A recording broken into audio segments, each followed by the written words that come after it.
have our image of the Crescent Nebula.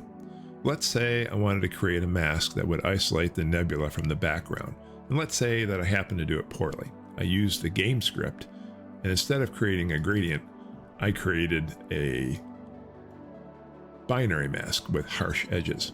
I can apply that mask by dragging the identifier to the tab on the target image, and then I can show that this in fact is in place. Let me get this out of the way by doing Control K.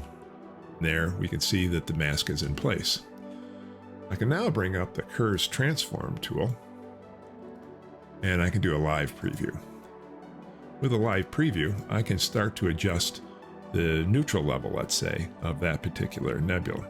So I drag this up, and as I do that, I quickly see that I have a problem. Those harsh boundaries are really evident in the adjustments. This is not producing the look that we really want to have. So my way of dealing with that, of course, is try to add some gradients into the binary edge. And I could do that by using the convolution operator. So I've taken the convolution operator and I put a really high number in the standard deviation. I put in 90. And I'm going to apply this right to the mask right now. And as I do that, you can see that I now have a gradient on that edge. And since this mask is tied to the target image, it's in effect as I make modifications to the mask itself. And when I've done that, you notice the harsh boundaries that we had there are no longer evident. I smoothed them out. This makes this kind of adjustment look a little bit more natural and work the way you really like it to work.